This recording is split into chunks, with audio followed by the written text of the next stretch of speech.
I never believed in curses. Not until I moved to the cabin in the pines. It was supposed to be a fresh start. After years of living in the city, I craved solitude, a place where I could breathe without the constant hum of traffic and the glare of streetlights. When I found the listing for the cabin, tucked deep in the woods of the Blackwater Valley, it felt like fate. The photos showed a quaint little place surrounded by towering pines with a creek running just behind it. The realtor called it rustic charm. I called it perfect. The locals, though, didn't seem to share my enthusiasm. When I stopped at the general store in the nearest town, a place called Pine Hollow, to stock up on supplies, the cashier gave me a long, uneasy look as she rang up my groceries. You're the one renting the old Miller place, aren't you? She asked, her voice low, almost conspiratorial. Yeah, I said, trying to sound cheerful. It's just what I've been looking for. She hesitated, her fingers hovering over the register keys. You know, that place has been empty for years. Folks around here, well, they don't go near it. I laughed, though it came out more nervous than I intended. Why's that? Is it haunted or something? She didn't laugh. Instead, she leaned in closer, her voice dropping to a whisper. Just don't go poking around the woods at night. And if you hear anything strange, you stay inside. Lock the doors. Keep the lights off. I wanted to ask her what she meant, but she quickly finished the transaction and handed me my receipt, her eyes darting away as if she'd already said too much. I left the store feeling uneasy, but I brushed it off. Small towns were like that, I told myself. Superstitious, clinging to old stories to make life more interesting. The cabin was exactly as advertised. Cozy, with a stone fireplace, wooden beams, and a large window that looked out into the forest. The air smelt of pine and earth, and the only sound was the rustling of leaves and the occasional chirp of a bird. It was peaceful, exactly what I needed. The first few days were uneventful. I spent my mornings writing on the porch, my afternoons exploring the woods, and my evenings curled up by the fire with a book. The forest was beautiful, with sunlight filtering through the trees and the creek babbling softly in the distance. I felt like I'd found my own little slice of paradise. But then, on the fourth night, I heard it. I was lying in bed, half asleep, when a sound jolted me awake. It was faint at first, like the rustling of leaves, but it grew louder, more distinct. A low, guttural growl coming from somewhere outside. My heart raced as I sat up, straining to listen. The growl stopped, replaced by a series of sharp, rhythmic clicks, like the sound of claws tapping against stone. I told myself it was just an animal, a bear, maybe, or a coyote, but something about the sound felt wrong, unnatural. I crept to the window and peered out, but the forest was pitch black, the moon hidden behind thick clouds. I couldn't see anything. The clicking stopped, and for a moment, there was silence. Then, a voice. It was faint, almost a whisper, but it sent a chill down my spine. It wasn't human. The words were garbled, distorted, as if spoken through a mouth that wasn't meant for speech. I couldn't make out what it was saying, but the tone was unmistakable. It was angry, hungry. I backed away from the window, my heart pounding. The voice grew louder, more insistent, and I realized it wasn't coming from one direction. It was all around me, echoing through the trees. I slammed the window shut and locked it, then hurried to check the doors. As I turned the deadbolt on the front door, something slammed against it from the outside, hard enough to make the wood shudder. I froze, my breath caught in my throat. The knocking came again, louder this time, followed by that same guttural growl. I stumbled back, my mind racing. What the hell was out there? The knocking stopped, and for a moment, there was silence. Then a single, sharp tap on the window behind me. I spun around, but the curtains were drawn, and I couldn't see anything. My hands trembled as I reached for the flashlight on the table, flicking it on and pointing it at the window. The beam of light illuminated the glass, and I saw it. A hand. Or what used to be a hand. The fingers were too long, the nails black and twisted like claws. The skin was pale, almost translucent, and covered in deep, jagged scars. It pressed against the glass, the claws tapping lightly, almost playfully. I dropped the flashlight, and the room plunged into darkness. The tapping continued, faster now, more urgent. I backed away, my back hitting the wall, and slid down to the floor, pulling my knees to my chest. The tapping turned into scratching, the sound of claws dragging across the glass, and I squeezed my eyes shut, trying to block it out. It went on for what felt like hours, but eventually, the scratching stopped. The forest fell silent again, and I stayed there, huddled on the floor, until the first light of dawn crept through the curtains. I didn't sleep that night, and I knew, deep down, that whatever was out there, it wasn't done with me. By morning, I was exhausted. My body ached from sitting on the floor all night, and my mind was a jumble of fear and confusion. I kept replaying the events in my head, trying to make sense of what I'd seen, or thought I'd seen. Maybe it was just my imagination. Maybe the isolation was getting to me. But deep down, I knew better. That hand, that voice, they were real. I forced myself to get up and make coffee, my hands still shaking as I poured the water into the machine. The cabin felt different in the daylight, less menacing, but the memory of the night before lingered like a shadow. I kept glancing at the window, half expecting to see that grotesque hand pressed against the glass again. But the curtains were drawn, and I didn't have the courage to open them. After a few sips of coffee, I finally worked up the nerve to check the outside of the cabin. I grabbed a knife from the kitchen, more for comfort than anything else, and stepped onto the porch. The morning air was crisp, the forest alive with the sounds of birds and rustling leaves. It should have been peaceful, but I couldn't shake the feeling of being watched. I walked around to the side of the cabin where the window was, my heart pounding with every step. The ground was soft from recent rain, and I could see my own footprints from the day before. But there were other prints, too. Deep, clawed marks in the dirt, leading right up to the window. My stomach churned as I followed them with my eyes, tracing their path back into the woods. The window itself was worse. The glass was scratched, deep grooves etched into the surface in jagged, uneven lines. They formed a pattern, almost like symbols, but I couldn't make sense of them. And in the center of the glass, where the hand had been, there was a mark. A faint, greasy smear, like something had been pressed against it. I reached out to touch it, then pulled my hand back. Whatever had left that mark, I didn't want to know. I spent the rest of the morning trying to distract myself. I cleaned the cabin, rearranged my books, and even tried to write, but my mind kept drifting back to the night before. By midday, I couldn't take it anymore. I needed answers. I drove back to Pine Hollow, the general store my only hope for information. The same cashier was behind the counter, her expression hardening as soon as she saw me. You look like hell. She said bluntly.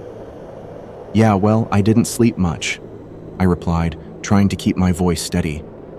Listen, I need to know what's going on. What's out there? What's in the woods?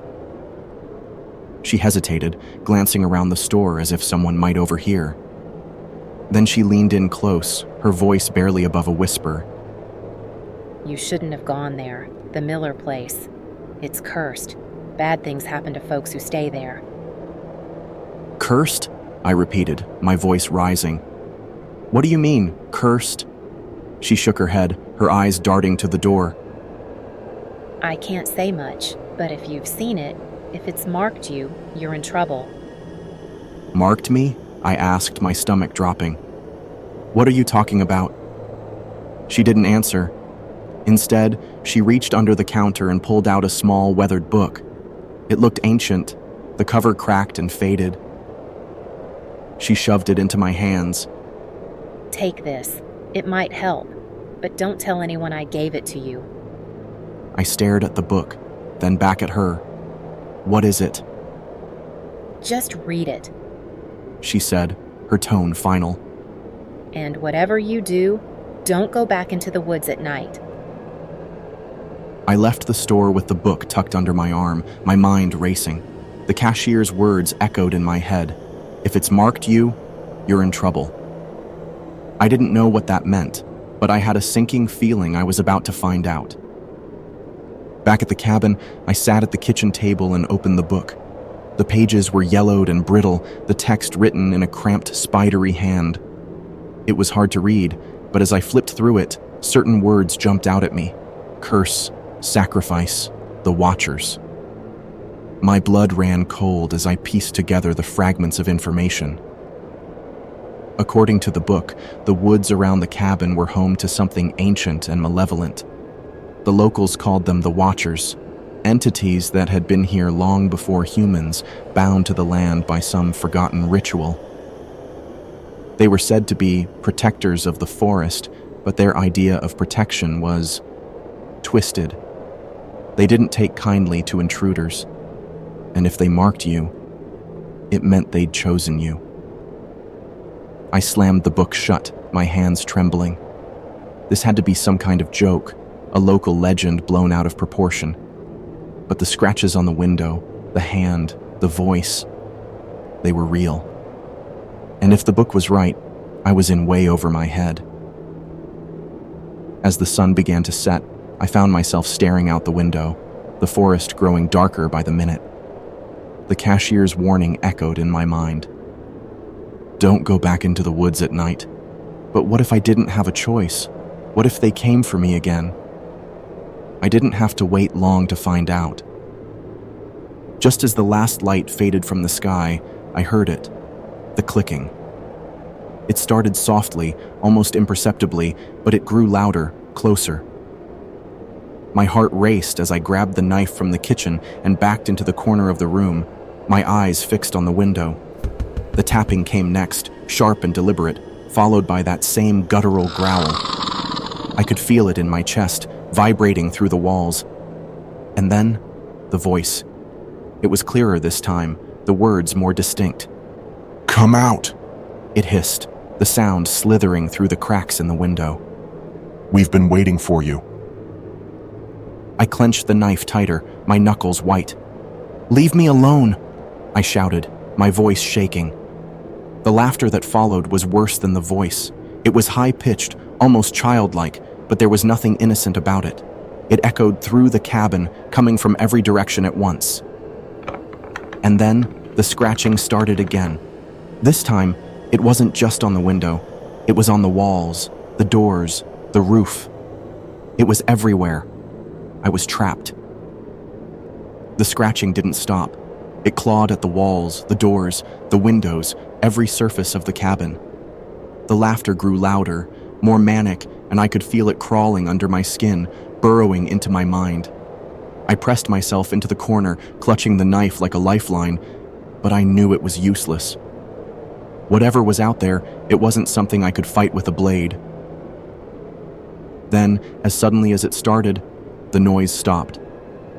The cabin fell silent, the only sound my ragged breathing.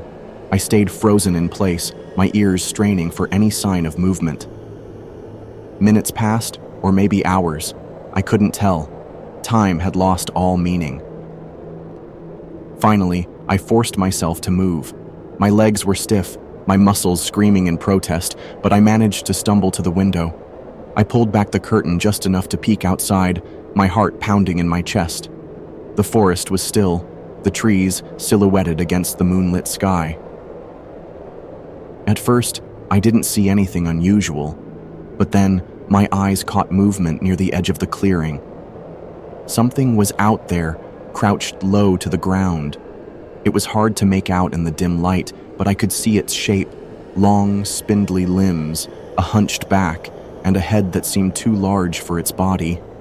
It was feeding, tearing into something with its claws, the sound of flesh ripping faint but unmistakable.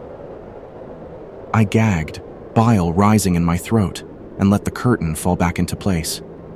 I didn't want to see anymore, but as I turned away, something caught my eye. On the windowsill, just outside the glass, was a small object. It hadn't been there before. I hesitated, then slowly reached for the window latch. My hands were shaking so badly I could barely turn it, but I managed to crack the window open just enough to grab the object. It was cold and smooth, fitting neatly in the palm of my hand. I brought it inside and held it up to the light. It was a bone, small, delicate, and carved with intricate symbols that matched the ones scratched into the window. My stomach churned as I realized what it was. A finger bone. Human. I dropped it like it was on fire, backing away until I hit the wall. My mind raced, trying to make sense of what was happening. Why had they left this for me? Was it a warning? A threat? Or something worse? The book. I needed to check the book. I scrambled to the kitchen table where I'd left the old weathered tome. My hands trembled as I flipped through the pages, searching for anything that might explain what was happening. Finally, I found a passage that made my blood run cold. The Watchers demand tribute. To ignore their call is to invite their wrath. An offering must be made, lest they take what they desire by force. An offering. They wanted something from me. But what? The book didn't say. It only warned that failure to comply would result in consequences. I didn't want to think about what those might be.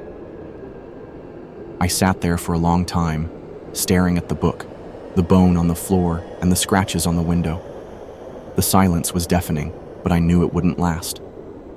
They were waiting, watching, and they wouldn't wait forever. I had to do something. But what? I didn't even know what they wanted. Food? Blood? Something else entirely? The thought of going outside, of facing whatever was out there, made my stomach twist in knots. But staying inside wasn't an option. Not if I wanted to survive. I grabbed a flashlight and the knife, then took a deep breath and unlocked the front door. The hinges creaked as I pushed it open, the sound unnaturally loud in the stillness. I stepped onto the porch, the cold night air biting at my skin. The forest loomed in front of me, dark and impenetrable. "Hello?" I called out, my voice barely above a whisper. I don't know what you want, but I'm here. Please, just tell me what to do." For a moment, there was nothing. Then, a low growl rumbled through the trees, followed by the sound of movement. Branches snapped, leaves rustled, and I could see shapes moving in the shadows. My grip tightened on the knife as I took a step back, my heart pounding in my chest. And then, they emerged. There were 3 of them, their forms twisted and unnatural. They walked on all fours, their limbs too long, their bodies covered in patchy fur and scarred flesh. Their heads were grotesque, with elongated jaws filled with jagged teeth and eyes that glowed a sickly yellow. They circled the clearing, their movements slow and deliberate, like predators sizing up their prey. I wanted to run, to scream, to do anything but stand there. But I couldn't move. I was frozen, trapped by their gaze. One of them stepped forward, its head tilting to the side as it studied me. Then, it spoke. "Offer," it hissed, the words slithering out of its mouth like a snake. "Or we take." My mind raced. What could I offer? I had nothing of value, nothing that would satisfy them. But then, I remembered the bone, the symbols, the book. "Wait," I said, my voice shaking. I can give you something, but I need time. Please." The creature tilted its head again, its glowing eyes narrowing.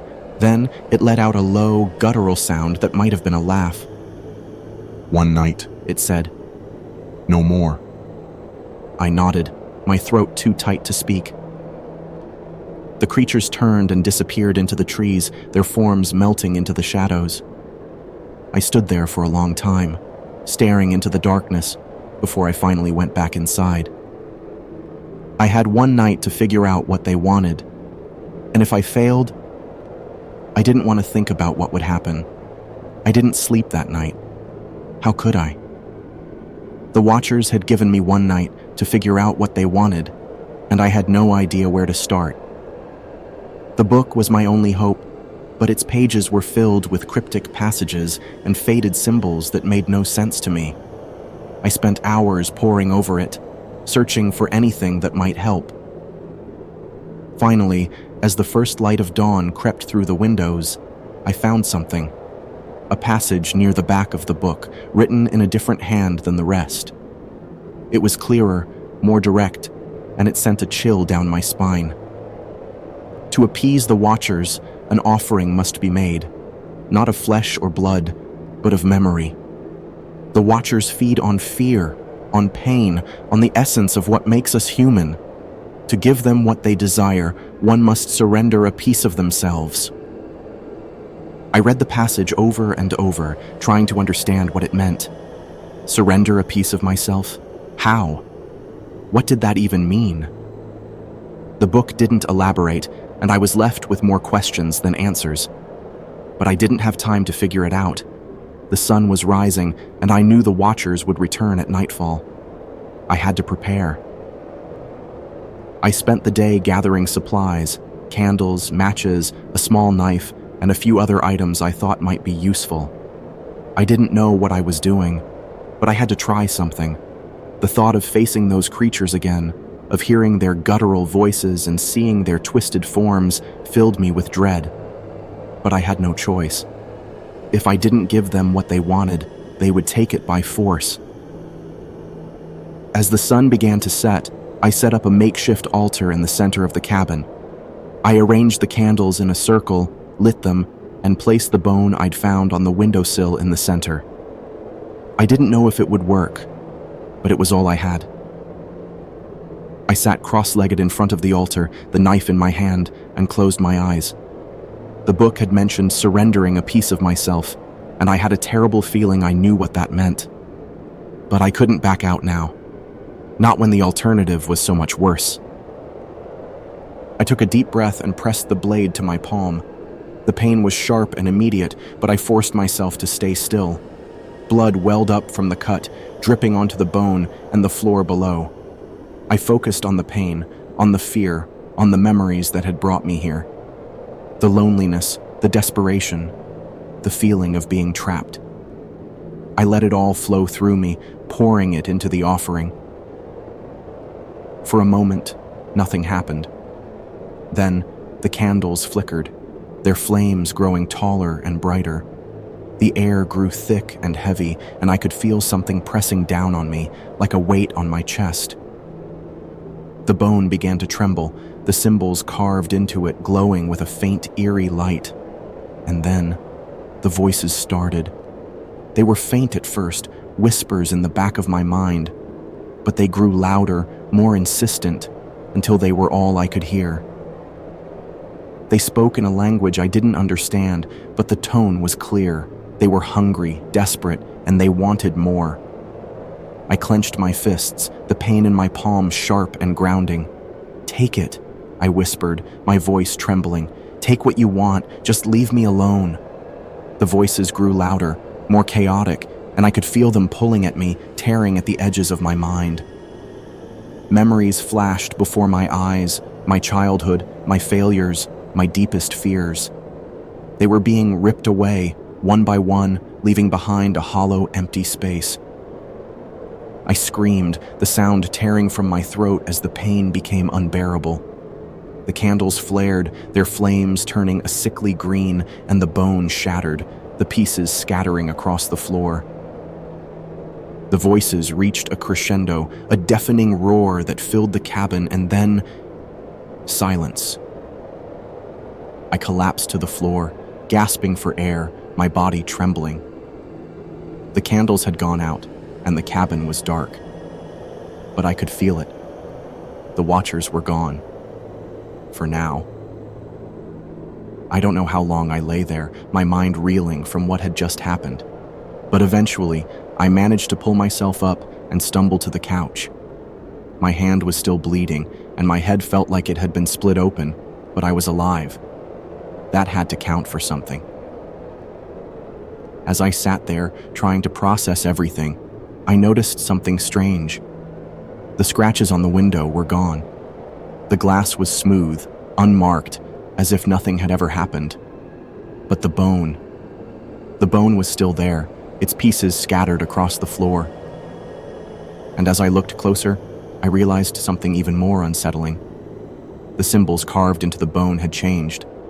They were no longer the strange, indecipherable marks from before. Now, they formed words I could read. One night, no more. My blood ran cold. The Watchers had taken what they wanted, but they weren't done with me. Not yet. I had bought myself some time, but it wasn't enough. They would be back, and next time, I might not be so lucky. The days that followed were a blur. I barely slept, barely ate. Every sound, every shadow made me jump. The cabin, once my sanctuary, now felt like a prison. The forest outside, once beautiful and serene, was now a place of nightmares. I couldn't bring myself to go outside, not even during the day. The memory of those creatures, their twisted forms and guttural voices, haunted me. But the worst part was the silence. After the ritual, the forest had gone eerily quiet. No birds, no rustling leaves, no distant howls. Just silence. It was unnatural, and it made my skin crawl. I kept expecting the Watchers to return, to burst through the door or claw at the windows. But they didn't. Not yet. I spent my time trying to understand what had happened. The book was my only guide, but it offered little comfort. The passage about the offering was the closest thing to an explanation I could find, but it raised more questions than it answered. What had the Watchers taken from me? My memories? My soul? And what would they do when they came back? I didn't have answers. All I had was fear. On the third night, the silence broke. I was sitting by the fireplace, staring into the flames, when I heard it. A faint tapping, like the sound of claws on glass. My heart leapt into my throat, and I froze, my eyes darting to the window. The curtains were drawn, but I could see the faint outline of something moving outside. The tapping grew louder, more insistent, and I could hear the low, guttural growl that had haunted my nightmares. They were back. I grabbed the knife from the table, my hands trembling, and backed away from the window. The tapping turned into scratching, the sound of claws dragging across the glass, and I could feel my pulse racing. My mind screamed at me to run, to hide, but there was nowhere to go. The cabin was my only refuge, and even that felt like a death trap. The scratching stopped, and for a moment, there was silence. Then, the voice. Time's up. It hissed, the words slithering through the cracks in the window. We've come for the rest. I clenched the knife tighter, my knuckles white. I gave you what you wanted, I shouted, my voice shaking. Leave me alone. The laughter that followed was worse than the voice. It was high-pitched, almost childlike, but there was nothing innocent about it. It echoed through the cabin, coming from every direction at once.